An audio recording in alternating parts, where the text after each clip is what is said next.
Welcome everybody to the Navigant Credit Union Broadcast Center. It is Business Monday, the 4 o'clock hour. Everyone knows what the 4 o'clock hour means. It means cha-ching, the money man, Gary Sass, head of the Hassenfeld Institute up at Bryant University. Let's see, let's talk polls. So Gary Sass floats an idea a couple of years ago about this idea of a Bill of Rights for students and for parents.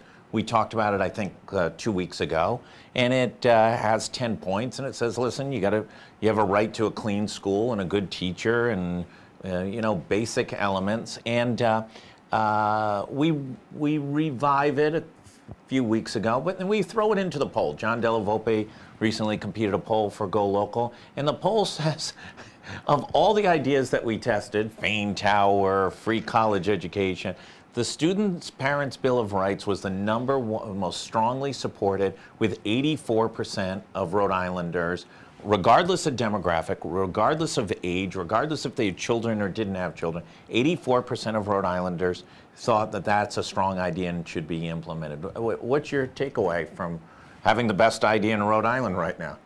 Well, it really gets back to the basics. You know, government exists to do things that people want. And people want safe neighborhoods, they want safe schools, they want good schools, and they want the government to help them make sure that there's availability of good jobs. So when you talk about a education Bill of Rights, and as we've discussed before, Rhode Island is one of the states that does not make constitutional education an enforceable, right, you're dealing with basics. It also says something very interesting. It says that the ideas of the other candidates about education haven't really caught on. Yeah, I agree. Because, the governor's come out with 101 education programs, most of which, are good, sound good, but no one's connected the dots. No one's said to parents in the state, particularly urban parents, and there's an issue of racism when you deal with some of these issues as well. No one said to urban parents that you're gonna go to a school and your kid, a good teacher is going to be in front of your kid. If a good teacher is not in front of your kid, you're going to have a chance to get out of that place. Yeah. You're going to go to a school where you have modern textbooks. It's not going to be about Sputnik. It's going to be about AI, and you're going to have a clean environment. Those are very basic things. And when you look at what the performance of schools have been, particularly in urban schools, people understand this intuitively, and it's not really very complicated to say you have a good teacher. We're going to make sure you have a good teacher. You don't have a good teacher, you're out of there. You can have modern textbooks, good materials, a clean and safe environment in which to learn. That's basic blocking and tackling, as they say. And so to talk about computerizing every school and free this and free college and free that, it's fine. There's nothing. I'm not critical of those programs. Well, don't those programs come after you do the basics? You look at, we have an editorial today that pulls out some of the performance numbers of Providence high schools. The Providence high schools, Mount Pleasant, Hope High School, well-known high schools in this state, and their performance levels are below abysmal. We're literally 1% of students in the high school is proficient at certain math achievements. And we're not talking about high-level math. We're talking about things like algebra and geometry. I mean, and you juxtapose it with the numbers from Barrington. I think geometry at Hope High School is 3% proficient, and at Barrington High School it's 70-something proficient. That's not a fair game, right? Those kids, regardless of whatever the factors are, it's not even in the ballpark of fairness. No, well, you got to do both. In fairness, you can't stop making progress, and you can't 100%. And you can't stop, proposing new ideas that help you make that progress. So it's not inconsistent to say that we're going to put. It's not a zero-sum game. No, right? That we're going to put additional funds into all-day kindergarten or into preschool, or we're going to put additional funds to computerizing, classrooms. That's part of leveling the playing field. That's part of bringing everybody up. But at the same time, you can't just cave to the teacher unions and other adults and not insist on real progress and real reform. And it's one of the great issues which economists have spoke about, but some of the educators or some of the politicians in the state ignore. You can invest a lot of money in preschool, but when the child gets into the public school, if there's not a good program in grades 1, 2, and 3, everything you lost, everything you invested in preschool. So you can do both. The other issue that's brought up that we sweep under the rug, you gave the Barrington Providence comparison. We have two school systems in the state, separate and unequal. You look at what's happening in urban schools, too many failing schools, too many failing kids, and it's not something that's come up in the last 3 or 4 years. It's generational. So we've created generation after generation of kids and their mothers and their grandmothers going to failing schools in some places and perfectly adequate schools in other parts of the state, and it ties to economic development more so now than it did 50 years ago. A kid could come out of a failing school, finish the 6th or 8th grade, get a job in a jewelry factory, make enough money to support a family, be working middle class, working class. Those jobs don't exist. So we put these kids in the schools where they have no chance of succeeding. Right, zero. And yet that's our future workforce, because if you look at the demographics of the state, and this is one of the big problems we have, is population growth has been flat. Right. Our growth of, we have a large percentage of our kids in college can't find jobs here, so they move on. Well, listen, in the 3 o'clock hour, we had 2 companies in here. Right Solutions, a software company down in Middletown tied to the military. 90% of their work is government contracts, and then Squad Locker has raised about $15 million. What's the #1 challenge for you as a company? Workers. Workers, yeah. Right. So the chances of the student coming out of Mount Pleasant High School or Hope High School who only maybe 2 or 3% are proficient at the most basic elements of English or mathematics has very little chance to be able to go and work for either of those companies who are starving for workforce. And we know what to do. This is what's so disturbing. You go to the governor's office, you go to the legislative leaders, you go to people running for governor, and they all will say if a child finishes the 3rd grade and he or she is not proficient at reading, chances of further academic success are very much compromised. And yet we tolerate it. We tolerate it in our inner cities. We tolerate it in some of the ring communities, which are developing more of the characteristics of inner cities as people migrate out. You mentioned it as the #1 workforce development issue. We've made some good investments in workforce development. The Real Jobs Rhode Island program is good. Some of the tax credits to create jobs are probably helpful, but the fundamental of a good quality education, we do kind of programs du jour, the flavor of the month. It's computers today, it's preschool tomorrow, it's free college the next day, and yet the rot continues in most of our buildings. And we get test scores, and there's some improvement in test scores, but the improvement is so minuscule in the big picture of things. It really doesn't matter, frankly, if 5% of the kids in the school are proficient in math or English, whatever you're measuring, and the next year it's 8%. No, it doesn't. What is it? No, it's horrible. It's unbelievable. I mean, it's worse than weatherman achievement, right? Weatherman achievement is the lowest achievement you can get, okay? Weatherman or weatherwoman. Meteorologist achievement. If you get 50% of the weather predicted correctly, you keep your job for the next year. We're talking about 1, 2, 3, 5% proficiency. Proficiency doesn't get you anywhere. It's the basic level of accomplishment to move to the next grade. We're talking about some of these scores of 1 and 2%. I mean, how can you not blow up these buildings and start over? How could you possibly do worse?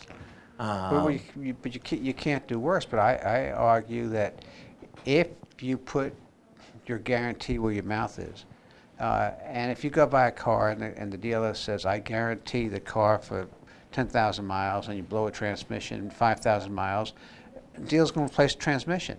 If you take that analogy and you take it to some of our schools and say, if you can't read by the 3rd grade, we're going to get you in a place where you can learn how to read over, in the next reasonable period of time, because we gave you a guarantee and we couldn't fulfill that guarantee. Right. It's good to buy a car. It's not good to educate your kids. And listen, this isn't about Gina Raimondo or Jorge Alors or anybody. This trend has gone on for decades and has been, it's a third rail issue. It's hard to fix.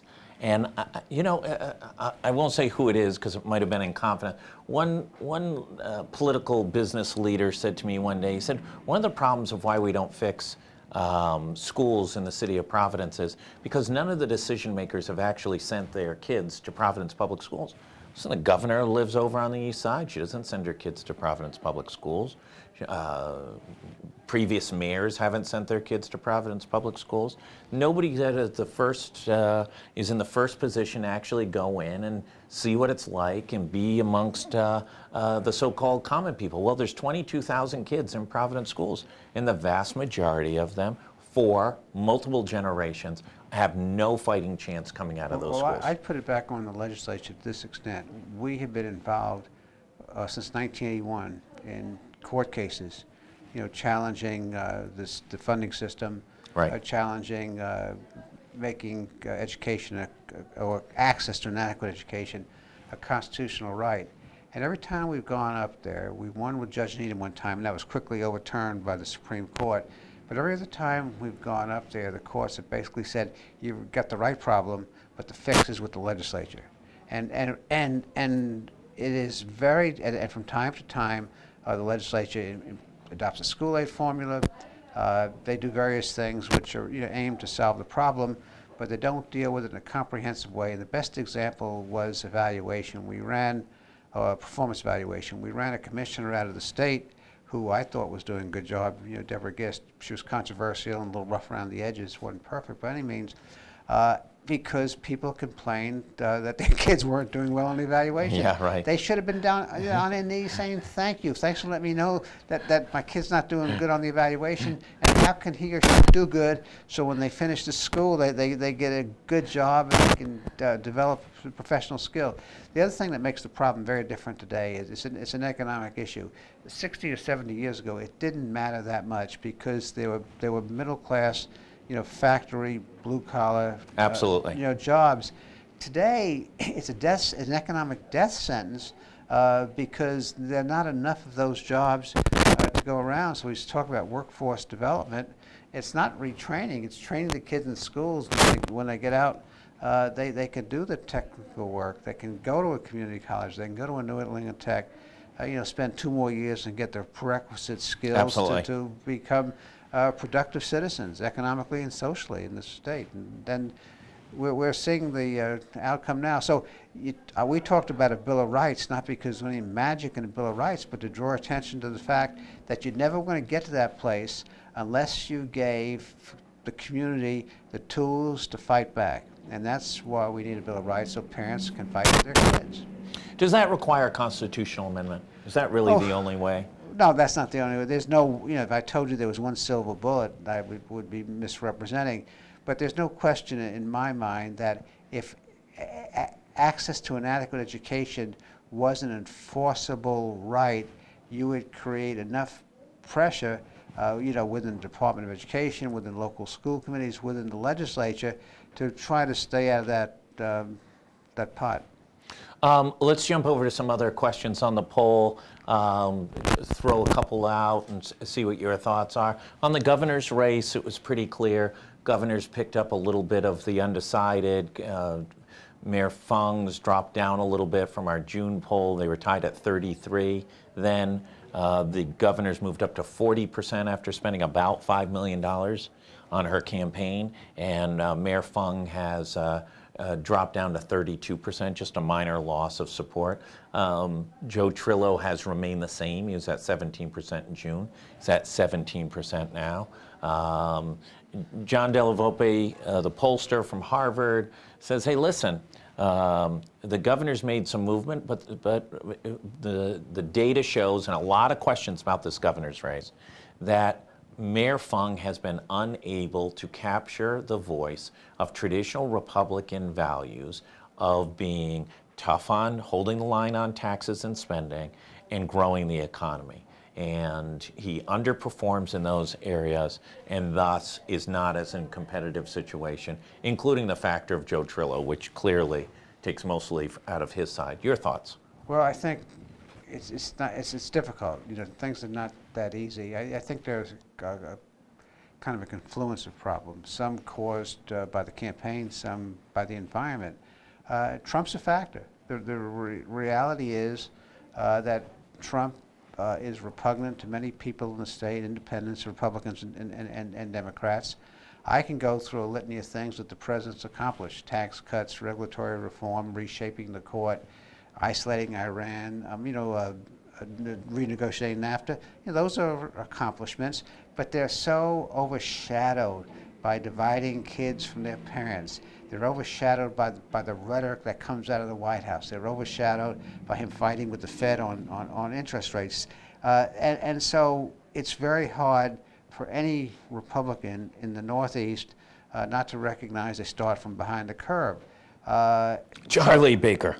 Well, Charlie Baker. Charlie calls it, like it is. And so, the governor and her PAC relatives have, brutalized, Alan for being a Republican and wearing a Trump hat at the inauguration. So Trump had a side, we were talking before we came on air, and, it's difficult to say what Alan Fung clearly, consistently believes that he will, has articulated as something that he's going to transform as governor.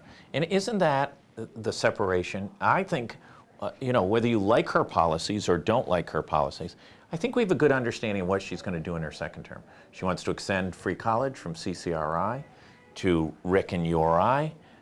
She wants to rebuild the infrastructure of schools. She's got $250 million bond issue this cycle and another $250 proposed from 2 or 4 years from now.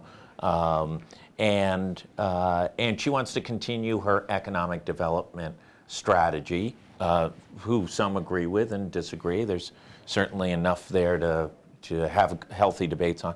On the flip side, on Mayor Fung, I think folks are less clear on it, and clearly the polling showed that he didn't have the advantage on her on anything other than holding the line on taxes better than she does, but it was only a 5% margin. John Della Volpe said there's not a Republican gubernatorial candidate in the country that's not 10 points, 15 points up on their Democratic opponent, even if they're losing the race accordingly. Let's put it into context. First of all, the incumbent, I don't care who the incumbent is, has an advantage because they are defending a record, and they can grow that record. Yep. A challenger doesn't have that, so the challenger has to come up, with ideas that capture the public attention, and the idea is that I'm not the person that's in office. And there's a fine line between tearing down your opponent, which you have to do against an incumbent, but capturing the high ground and saying, okay, I can do better, but this is how I can do better. And so I think the point that you're making is the public is having a tough time identifying what the Fung administration would do better. Now they point out certain things you can agree or disagree. They cut taxes more. They cut sales tax. Different view on immigration policy. Their approach to economic development would be less corporate welfare and more oriented to small business. And that's fine, but then you can agree or disagree with those messages. But once you've made those points, then you have to have a consistency of message. You have to grab the public attention. Right. So there's plenty there to do that with. I think they should sue their consultants for malpractice. I would say, because those things may be true, that those are his strategies. It's hard to find those amongst his, certainly his media spend as of right now. Well, he got, he's gotten knocked off stride to this extent. The negative avalanche that's come at him has been nothing like I've ever seen before. The intramural in Rhode Island, because no one's had this much money to spend on a campaign before. I don't know. I think it's been, it's not the roughest, tumblest campaign. He's also fallen in this trap of fighting with Joe Trillo from the first debate straight through to last week. Internals, that's great. Why even bother acknowledging his existence? Every time he talks about Joe Trillo has to spend $1 less.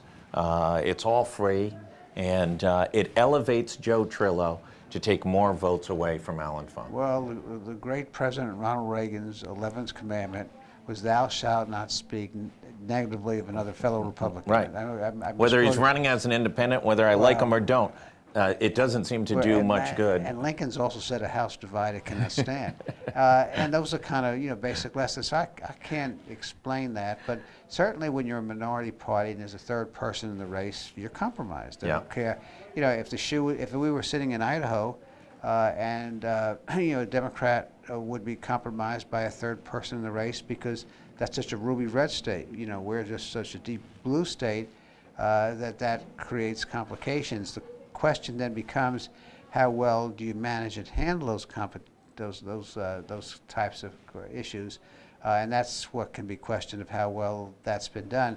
The other issue that I suspect in the campaign, that Republican primary in the previous cycle, there was a lot of antipathy and a lot of bitterness, and it exists, I think, to some extent to this day. I think there was a strategy to fight the last war, and then 2018 is very different from 2014. So I don't know if that makes any sense to anyone, but I sense that.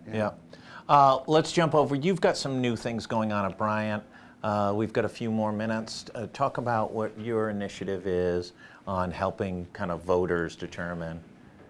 Well, yeah, we think since we're the leadership, Bryant, the Hasfeld Institute for Public Leadership, that the most important issue, more important than anything we've discussed this today or before, that job one of any governor or any mayor is to be an effective leader. And so we published a framework. It's not an evaluation. We're not going to go down and say, we think this is a strong leader, this is a weak leader on this point or that, but a framework for people to use in figuring out how do you measure strong leadership. And there are 6 factors in it. If you got a second, I'd like to go through them. No, absolutely. Because when you hear about these factors, then you can ask me the question about the campaign and the deficiencies in all the campaigns. Yeah, that's right. But the first is to focus. And so when you evaluate a candidate's leadership ability, can you identify just 1 or 2 issues that made specific promises because, as Charlie Baker would say, you ought to be focused on what matters to the people. And that's safe neighborhoods, good schools, and availability of jobs. The second, how effective are the candidates in molding public opinion? Has anybody in this campaign... Bully pulpit, bringing the people along when they've got a big idea. How do you bring people together? Well, how you bring people together is to tell the truth. And by telling the truth is say, this is where the state is for a particular problem. This is where it needs to be. And this is where I'm going to take it, and this is how you know when I've got there. Yeah. And so those are those 4 steps in molding public opinion. The other issue is to be a uniter and not a divider. How do you manage conflict? Because any governor has to depend upon the goodwill of others to get anything done. And if you're always fighting and not uniting, you're not going to get anything done. And the Poor Sox, whether you agree or disagree with the Poor Sox, it's a perfect example of not having a uniter in the State House at this time. The other issue, this is taught by Booz Allen, is kind of basic, is getting the right people on the bus in the right positions. Right. And so we have some really good directors in the state. DEM, DOH, I think have very strong leaders. But then we also have UHIP, we have DCYF, and that was a product of poor personnel decision making, and as Ronald Reagan would say, personnel is policy. Yeah. And so that's the 4th one: focus, molding opinion, being a uniter, getting the right people in your administration in the right places. The 5th one is being a problem solver, but not just saying, well, we got to fix education, and we're going to fix education by having preschool. No. How are you going to solve the problem of kids coming to the 3rd grade reading or finishing 3rd grade reading or not reading?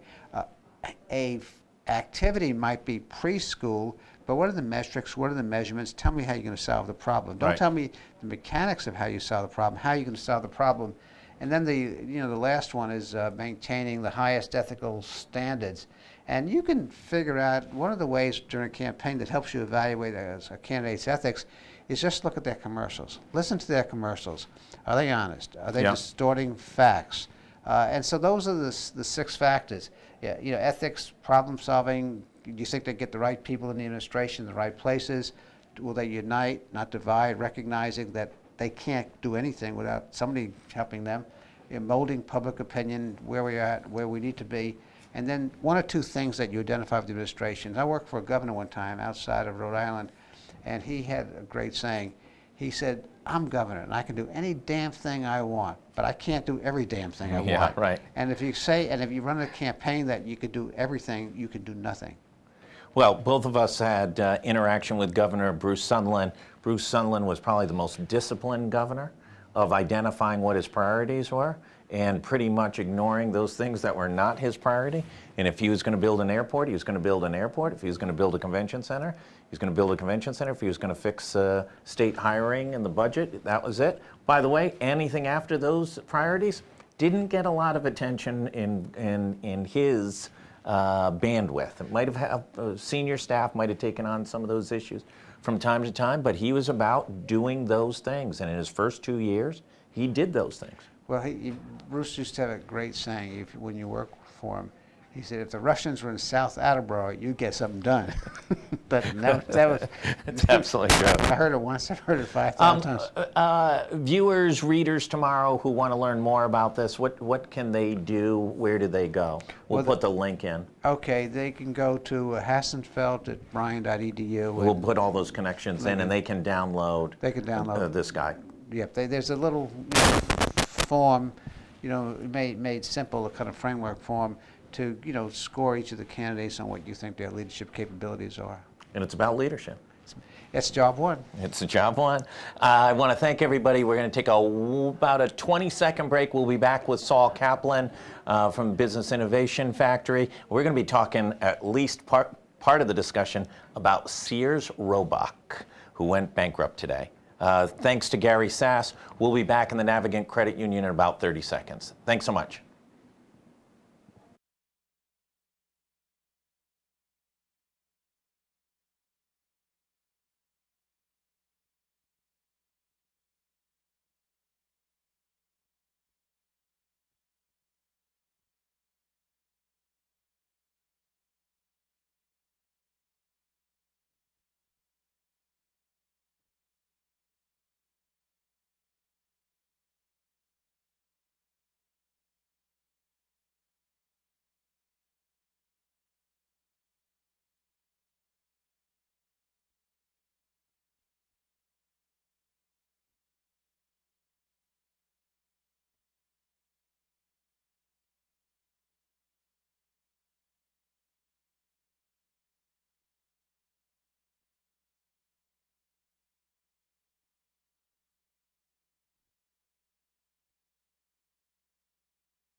Welcome back, everybody, to the Navigant Credit Union Broadcast Center.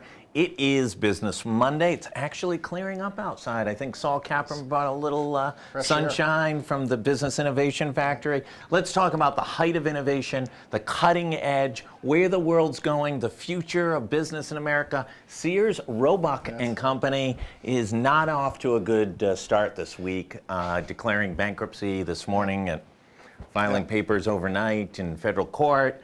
It's somewhat unimaginable. I mean, we've seen it coming for a couple years, but before that, the retailer, we all grew up with the Sears catalog, and it was the innovator, right? It was Amazon before Amazon. What happened here? Well, First of all, we did see it coming. I mean, this has been, the bankruptcy is coming for a while. The private equity guys who owned it before, monetized everything they could, Yeah, that's right. to prop up results. I don't think there's anything left on the decks for anybody to come in and claim.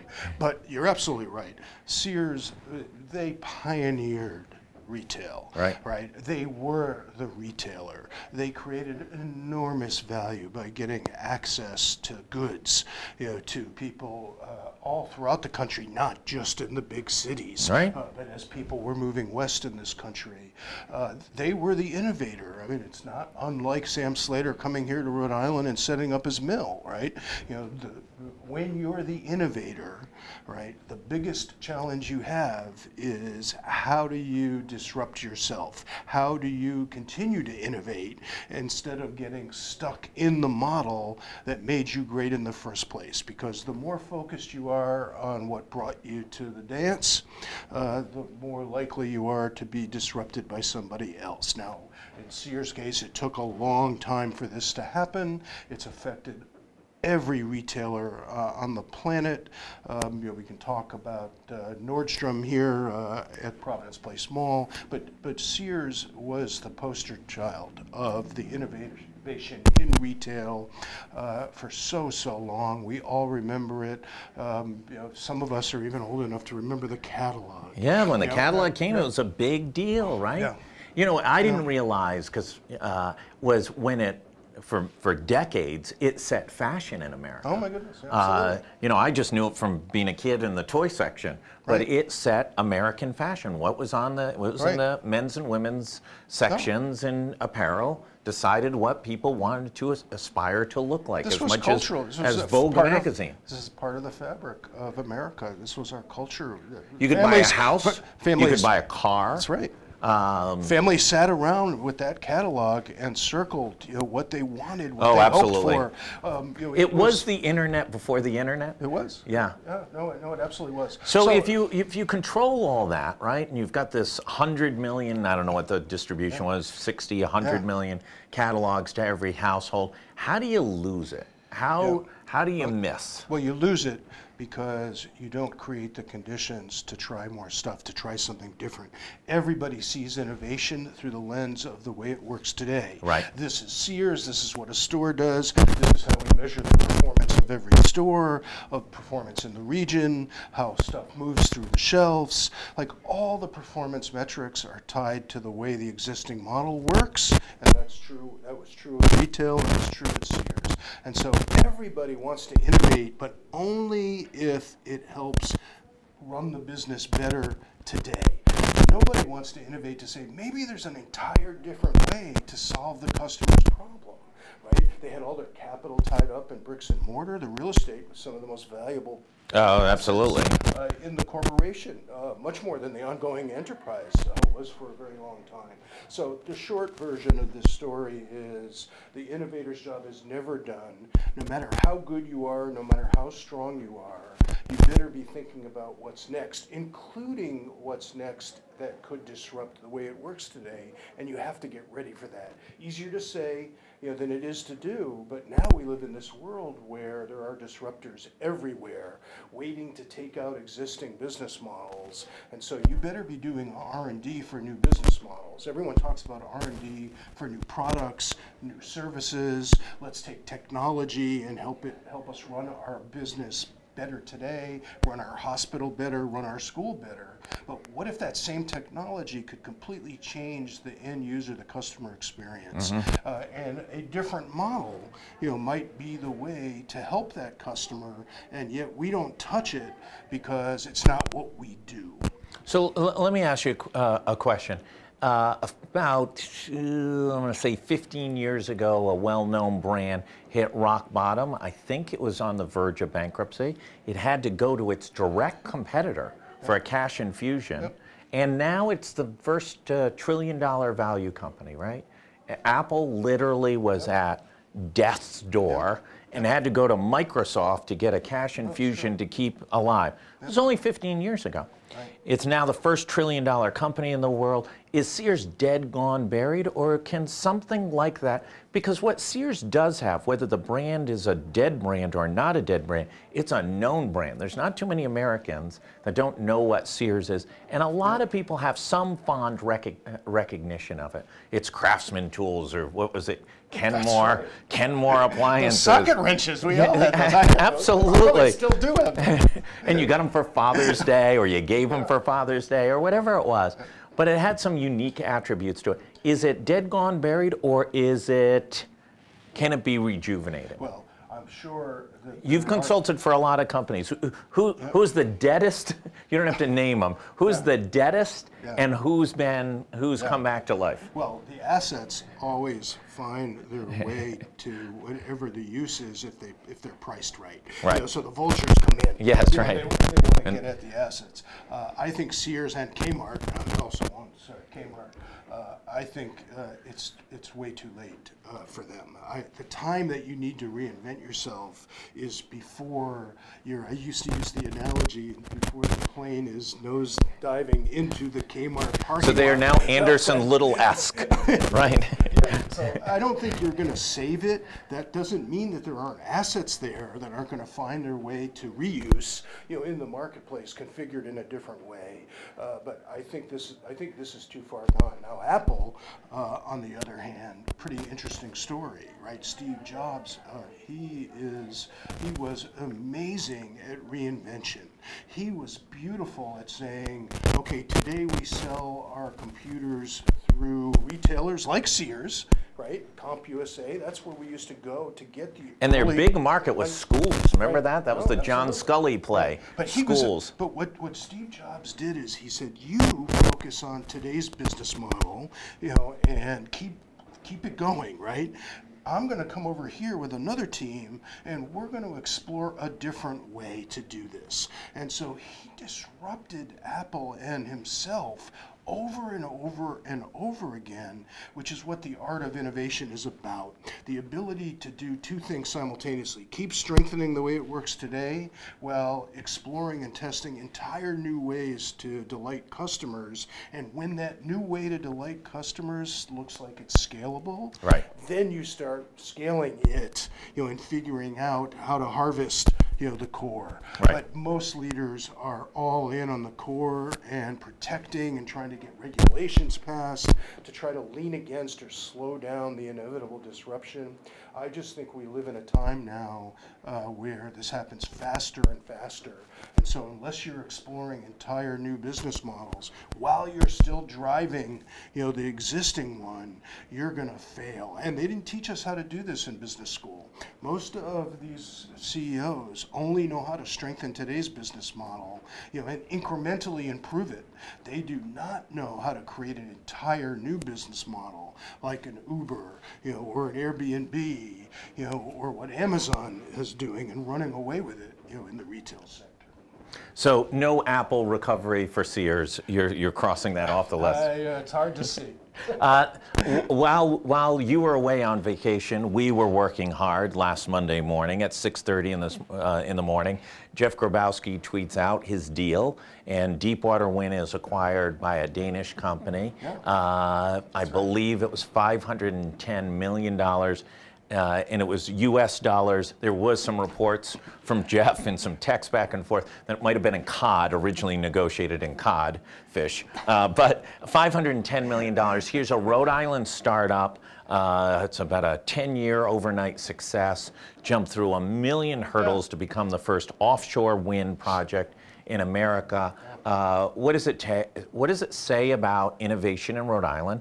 And what are the lessons for the rest of us unworthy entrepreneurs that we should take away from what Deepwater's been able to do? Well, first of all, congratulations to Deepwater, my friend Jeff.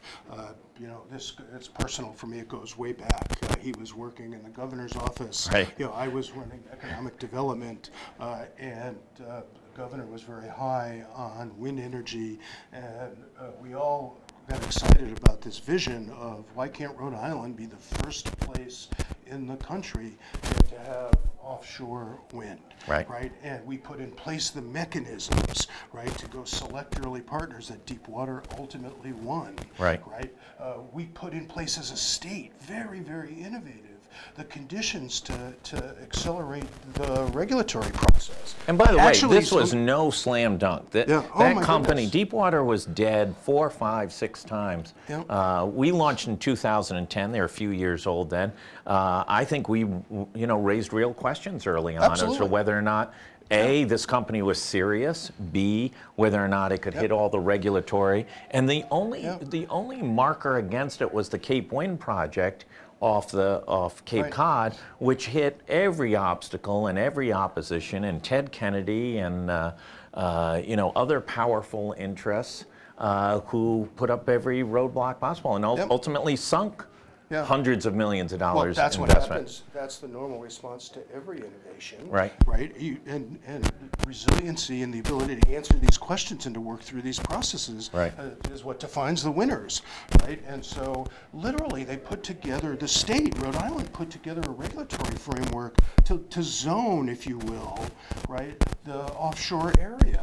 Right? Well, we know what it's like on land, where everything to the square foot is zoned for a particular use, Right. And we debate it. But there was none of that out in the water, right? In Absolutely. state waters or federal waters. And in advance of this, this would not have been possible if the state didn't do its part to create those conditions, including the regulatory environment. And so they were persistent. They got access to the capital necessary for that phase of development. They put up the prototype of what that model looks like off of Block Island. Right. So you could actually see it. It was real. Right. It wasn't just a business plan or a report.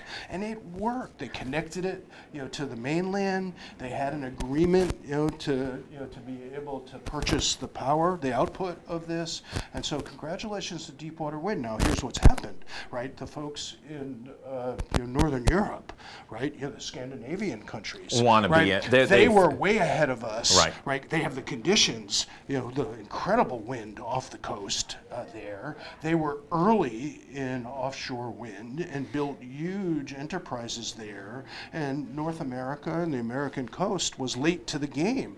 So don't you know, they've been watching very closely. And if you're Jeff and the team at Deepwater, you're watching their interest, Right. Because Absolutely. the amount of capital it's going to take to do this next wave of development, is enormous, right? So good for them. I don't know all the details. I read Jeff's going to stay on as CEO.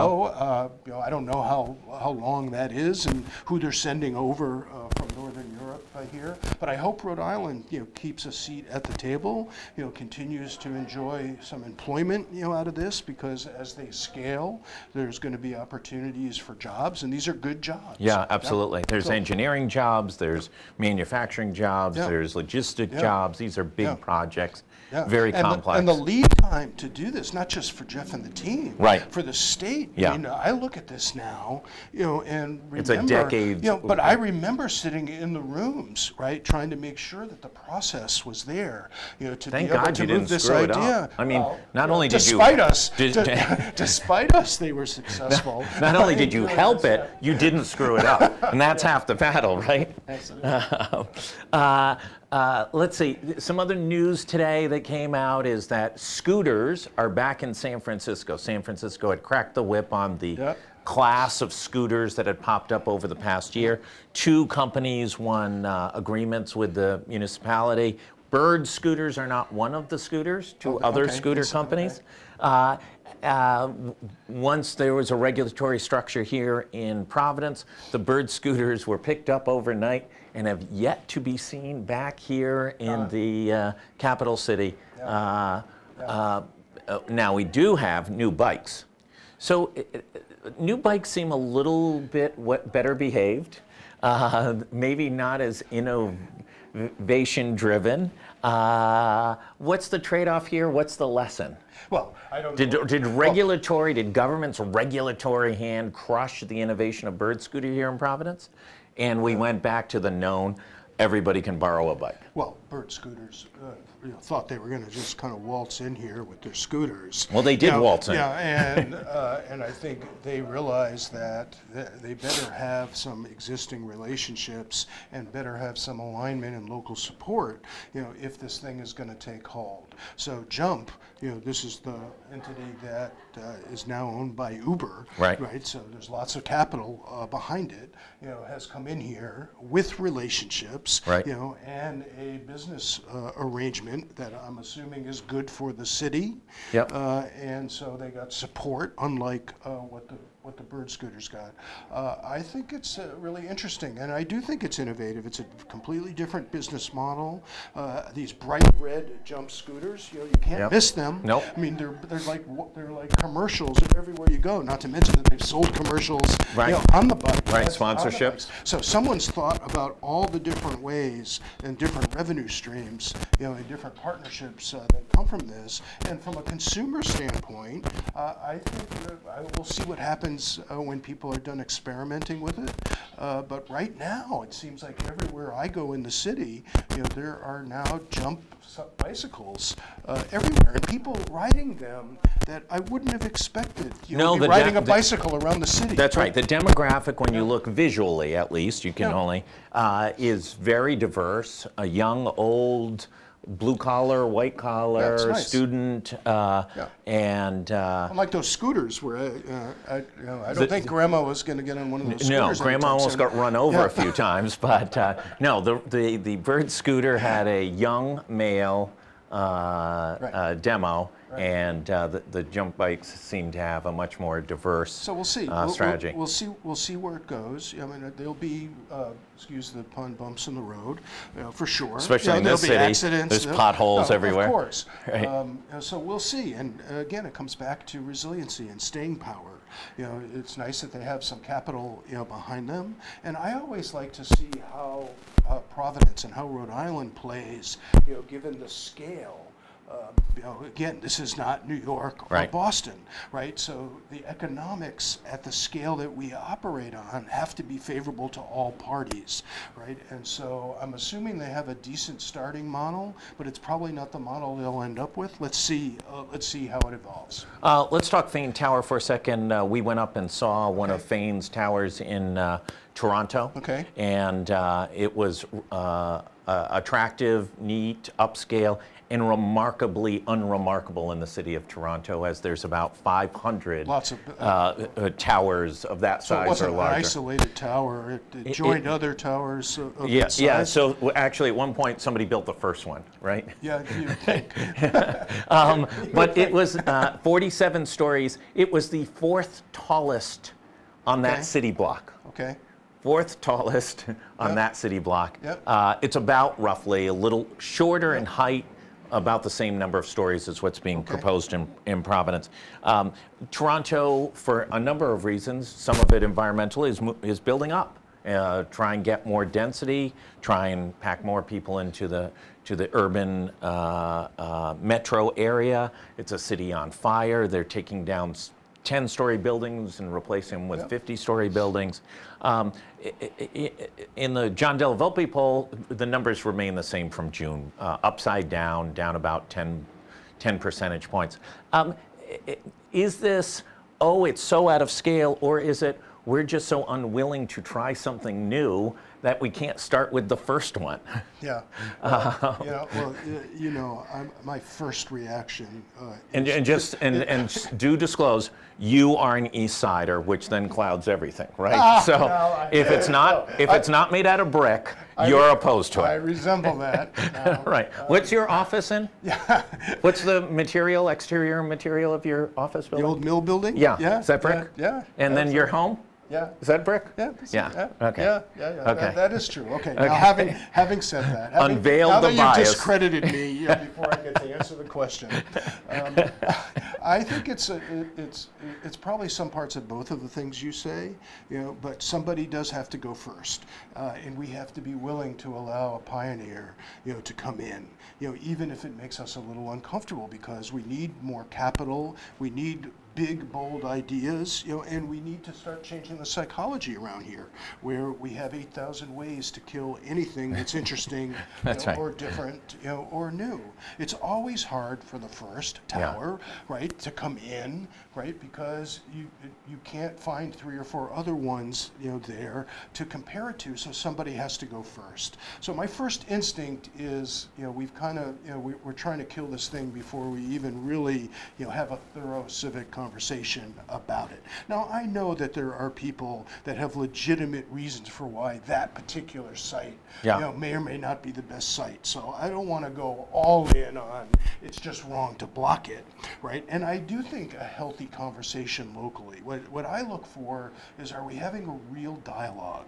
Are public leaders, right, open to a real dialogue, allow it to happen, not allowing us to get so polarized, like we see nationally, around No, some of listen, these debates, right? most elected officials, most high-level elected officials will barely utter a word about this project. Dominic Ruggiero, the Senate president, is probably the only one. He came out. He comes from union roots. He thinks it's good economic development. Yep. But just about everyone else, from the governor to the mayor of the capital city, has given sort of wishy-washy responses to the question. Well, I mean, it's silly season, so everybody measures their words, and nobody wants to take untoward risk, heading into election, But I'm sorry, this is important. Yeah. And you should have a point of view on this, and it should be clear. It should not be wishy-washy, And you should make your case, and we should have a public dialogue, so that the decision can be informed, and everybody can feel like that they were heard, in the conversation. But in the end, we've got to welcome folks with capital that see Providence and Rhode Island as a growth opportunity, and we have to be willing to allow them to invest here. Isn't that one of the biggest risks of rejecting this project, is that it's gotten a fair amount of local press, it's gotten some regional press, is that Providence kind of, which took a long time to overcome, became a place known as, they don't want outside money, they don't like people from the outside, they don't want to mix anything up, and that it's very, very difficult to come into Rhode Island and build anything for political reasons, for business reasons, and that shouldn't be the only reason to allow it to happen. But there is a danger zone that if you reject, a $300 million project, that in most cities, according to Fain, it took him less than a year to get all his approvals. And his hearing in Toronto, and at the public hearing, there were 8 people. 5 of them were people for him, and 3 people were sort of neighborhood people who just came to hear about it. And no one voted in, no one spoke in opposition about the project. Yeah, well, we do have a reputation for it being very difficult, to get large projects done here. Yep. Right. There's no question about that, and we need to fix that. Doesn't mean that we have to allow every project. Absolutely. Doesn't mean that there aren't good reasons for slowing down, and for saying no to a project. But let's have the conversation. Let's have a real conversation, and let's not just dismiss this stuff out of hand. And let's be self-aware enough to know that we have this reputation, and everyone in the country knows it. That's a serious investor or developer. Right.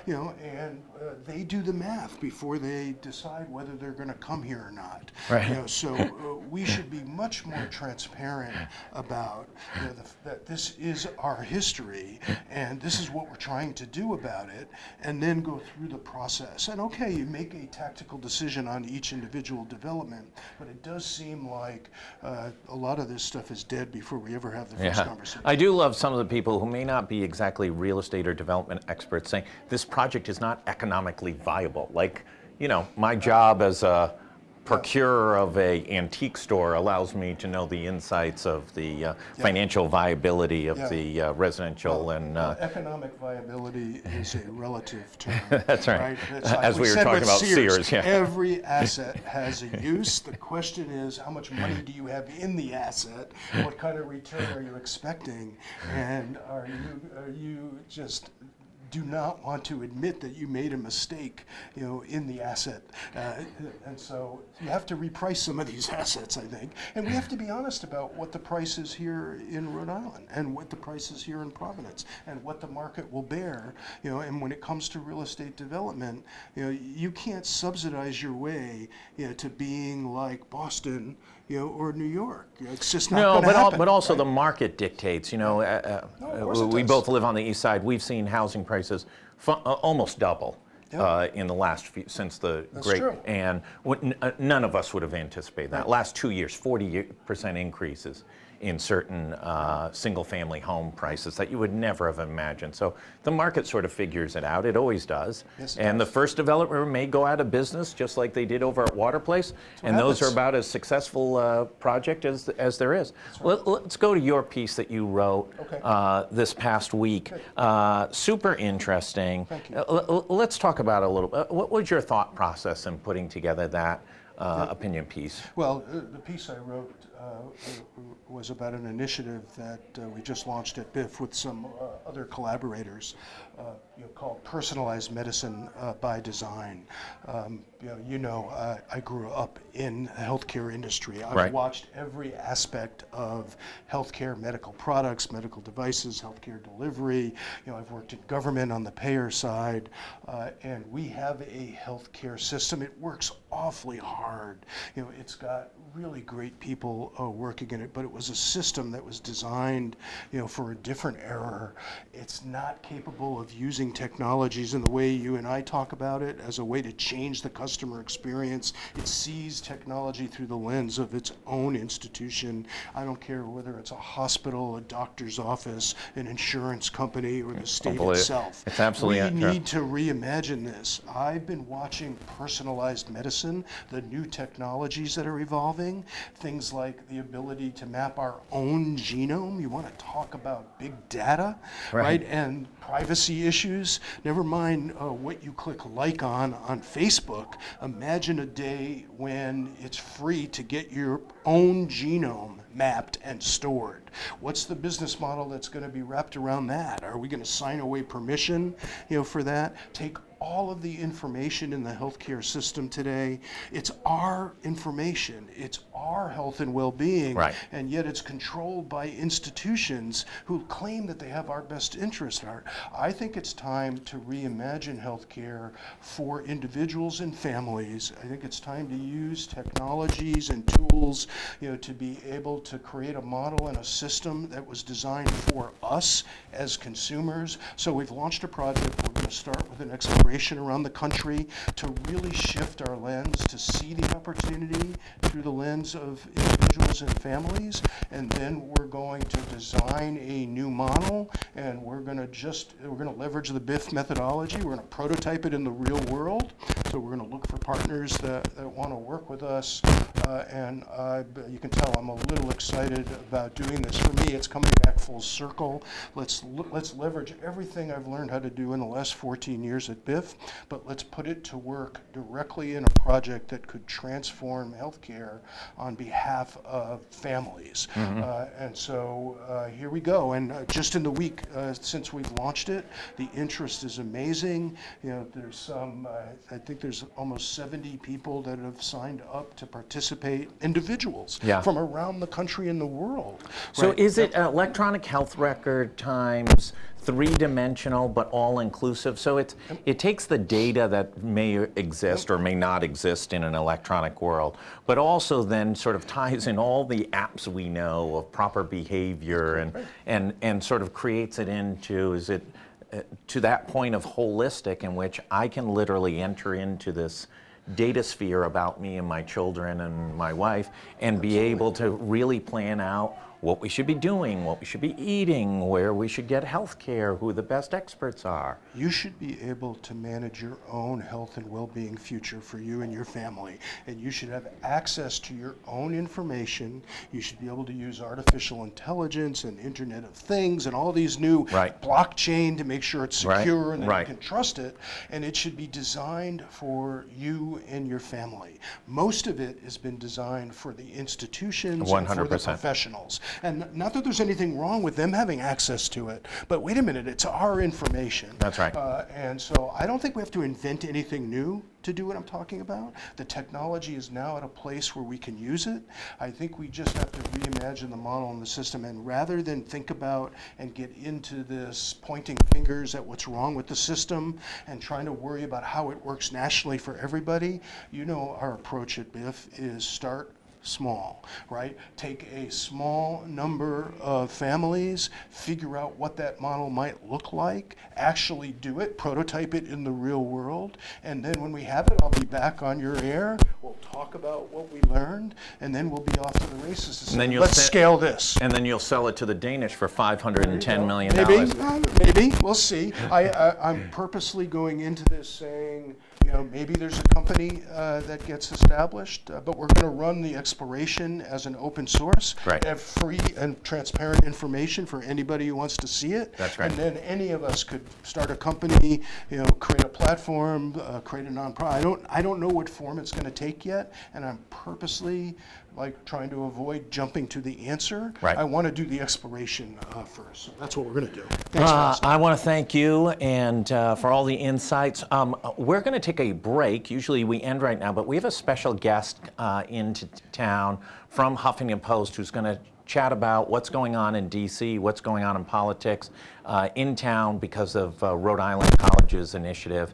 We're going to take a break for about 30 seconds, and we'll be right back. Saul, thanks so much. You bet. Thank you.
Hi everyone, welcome back to the Navigant Credit Union Broadcast Center. I'm GoLocal News editor Kate Nagel. Thanks for sticking with us through the 4 o'clock hour. Usually Business Monday, we have a special guest here in town for tomorrow's panel discussion at Rhode Island College at Media in the Age of Trump. Jen Bendery, senior political writer for HuffPost, thank you for joining us Thanks today. for having me. Well, I appreciate it. It sounds like it's going to be a great panel discussion tomorrow at Rhode Island College, and you were kind of lured in by the moderator. I was lured in by the moderator. The woman moderating our panel is Jill Agostino from the New York Times. We actually play together on a softball team in Washington, D.C., where it's female reporters against congresswomen, and it's a charity every year. So we got to know each other through that, and then she thought I'd be really good for this panel. to come up and talk about media in the age of Trump. Now, you're a seasoned veteran. You've been with Huffington Post for 7+ years before the Roll Call. So you've seen other administrations. I have. I was there all through the Obama administration, and I covered Obama very closely. I was in the White House a lot. And then I was there for the tail end of George W. Bush. So yes, it's changed a lot since Trump has come to Washington. Quite a lot. So, I mean, we followed him, from the vantage point being up here in Rhode Island through the campaign. I mean, let's talk about even before he took office, just his style, his approach with the media. I mean, were you surprised by anything when he actually got into the White House, having seen how he operated as a politician on the trail all along? What's funny to me about Trump as president is that he is exactly how he was on the campaign trail. And so when people act surprised at some of the things he says as president that are false or offensive or misleading or just completely insane, people act like it's shocking that he would do this, but he literally did this throughout his entire campaign. So he, give him points for that. He is consistent as how he was on the campaign trail. And so what's the tone and tenor of the press corps down in D.C. right now, especially those folks who have been through other administrations, not sort of the newbies who've cut their teeth on this particular president? But, from what you see, both, from simply a press briefing standpoint at the White House, to his tweeting and his very unconventional style of talking directly to the American voter, what's the conversations down there as we're, entering into midterms now? Well, there's a lot more noise with Trump. There's the tweeting, there's the totally unpredictable remarks that he will make at any given moment, at any event, in any context, with any international leader present or any other kind of leader. So you're always on edge. Obama was extremely controlled, a little boring, but on message, very charming and polished. So everyone's on their toes a lot.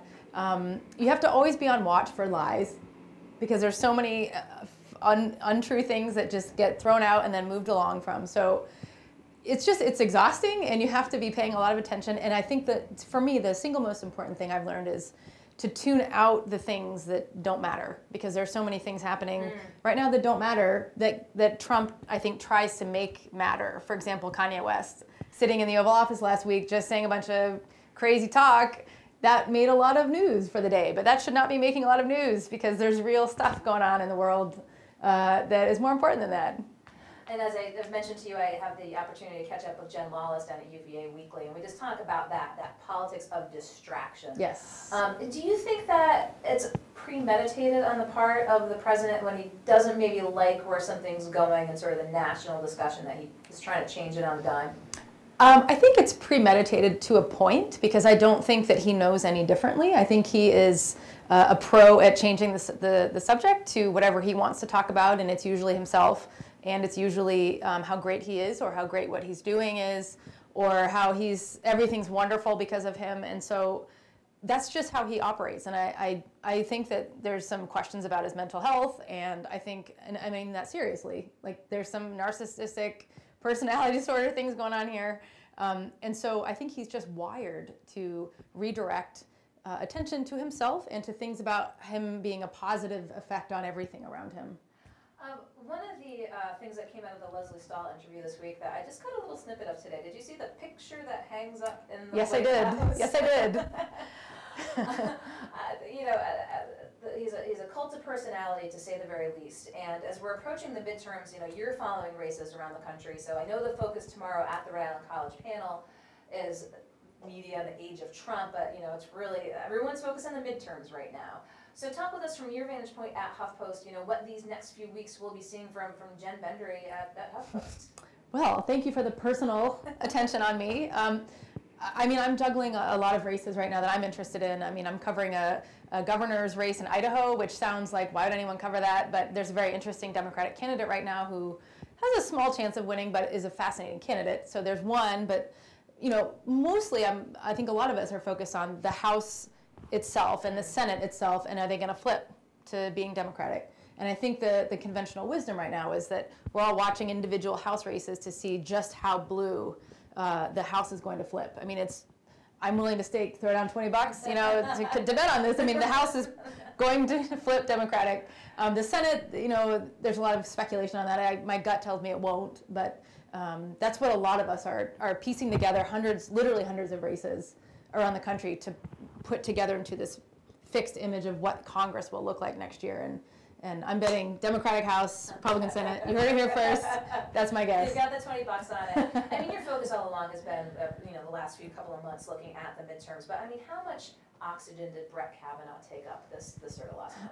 I have to say, I'm glad you brought that up because I've covered Congress for 12 years-ish, and the Brett Kavanaugh fight was the ugliest, most partisan, most kind of gut-wrenching fight I have ever seen in there. It was very personal for people who have ever been affected by sexual abuse or rape. A lot of the Republicans were a bunch of old white men sitting on a panel telling a woman that she was basically lying and agreeing to push through someone who certainly sounds like he's got problems with drinking and a history of sexual assault or sexual misconduct. So watching that play out in slow motion every day across the country, I could feel so much emotion from readers would write in. I could feel it from politicians hating this process. Brett Kavanaugh exploded himself in the hearing, so it was terrible. That left a lot of bad blood in the Senate, and I think it's going to be even harder, if you can imagine it, for both parties to trust each other again and try to work together, which, if you've been following Congress and the Senate at all, you know that it's already very toxic. It just dropped down another level. If it could not possibly fall. If you didn't think it could, it just did. I mean, that was truly the ugliest fight I've ever seen in there, and it was very depressing. Is there any possibility, I mean, back when I was there, just slightly before, there was a mod squad. There was the last sort of bastion of folks sort of reaching across the aisles, and some members do say that they are, and some actually do more than others. But has the pendulum swung enough? Do you have any faith that it could possibly swing back to a more working Congress, if you will? Well, I subscribe to the idea that there is a pendulum in politics. So I think personally that yes, I think we'll get out of this at some point. And if you want to, propose a study in contrast, I mean, if you look at Obama, he really swung us left. I mean, if you think of one issue, transgender rights, for example, that was a thing that was not on people's radars. And then Obama became president, and all of a sudden the whole party is on board with transgender people's rights. Very progressive idea. We have now swung all the way back where we're talking about white supremacists on a regular basis and open sexism, open racism, just open hatred, white nationalists feeling empowered by this president. That is quite a swing from where we were. So I do believe we will swing back. I don't know the timeline, but I think that politics in its very nature is a pendulum, which is why I think the House will become Democratic after November. And I think something will have to swing a little bit more heading into 2020. So yes, who knows how fast the pendulum's swinging, but I think there's a swing happening. It may just be in slow-mo right now. And so you segued into the sort of million-dollar question. You're looking at 2020. There were just some recent poll numbers pitting Trump against a few potential adversaries, including a Biden, among others. Who do you see emerging from the Democratic Party? So this is a question I'm going to continue to poo-poo as we get closer to 2020. Here's why. Because at this point, I heard someone laughing in the back. Peanut gallery. In the gallery, in peanut gallery. We are now in October 2018, and as someone who lives in DC, people absolutely love to speculate on 2020. And there's certainly contenders who are absolutely positioning themselves to be presidential candidates. Elizabeth Warren, Cory Booker, Kamala Harris. I mean, you probably have seen many of these people trying to rise up. However, at this point in, let's say, the 2016 presidential election, people, let's go back further to 2008. People did not know who Obama was in October of 2006. People didn't know Donald Trump was not on the radar in what year are we? 2016. He was not on the radar at this point in polling at that time. He was not applicable, and everyone thought Jeb Bush was going to be the nominee. So I'm very reluctant to speculate on this. As a DC reporter, I'm 100% focused on the midterms because that is going to be a huge turning point for Washington politics if and when the House turns blue in November. And I think that the 2020 stuff is just pure speculation for at least another 6 months to a year. That said, if you saw today, Elizabeth Warren just rolled out a very polished video slash ad that looks like she's positioning herself to run for president, and the whole ad was about how she is proud of her Native ancestry and pulled somebody into the video who actually did her genetic testing and showed that she does have Native American roots, and it's a direct jab at Trump.